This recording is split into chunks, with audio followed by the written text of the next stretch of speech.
दर्शन घे दर्शन काकाचं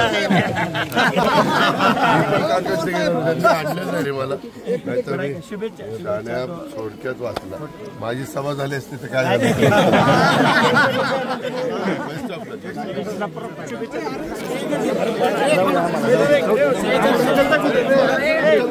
एक छोटासा बाईट पाहिजे राहुल तपासे एबीप मला. काय सांगाल, आता तुमचं समोरासमोर एकमेकाशी गाठभेट झाली, तुम्ही त्यांच्या पायाही पडलात, आशीर्वाद घेतले. पाया मी माझे ते काका आहेत म्हणून मी पाया पडलो.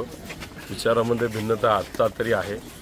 शेवटी जी काही संस्कृती आहे, एक वडीलधारी व्यक्ती आणि माझ्या 19च्या इलेक्शनमध्ये त्यांनी मला खूप मदत केली होती आणि त्या अनुषंगाने माझे काका असल्यामुळे शेवटी संस्कृतीप्रमाणे पाया पडणं ही जबाबदारी आहे. कारण ही जी भूमी आहे, चव्हाण साहेबांची स्मृती ठिकाण आहे, या भूमीमध्ये तरी कुठलाही भेदभाव करून चालत नाही. इथं संस्कृती पाळणं फार महत्त्वाचं आहे. आम्ही तरी पाळतो आणि ते त्या ठिकाणी मी केलेलं आहे. मी त्यांचं दर्शन घेतलं. जाता जाता ते असंही म्हणले की माझी सभा झाली असती तर अडचण झाली असती. नाही, झाली असती तर नक्कीच काही प्रमाणात वर खाली झालं असतं, उलटंही होऊ शकलं असतं.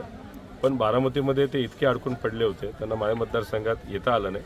पण शेवटी ते मोठे नेते आहेत, निर्णय त्यांचा होता. पार्टी त्यांची आज आमदारकी जर बघितली, सगळ्यात जास्त आमदार हे त्यांच्यामध्ये तिथं निवडून आलेले, चांगली गोष्ट आहे. मी त्यांचं अभिनंदन सुद्धा केलेलं आहे.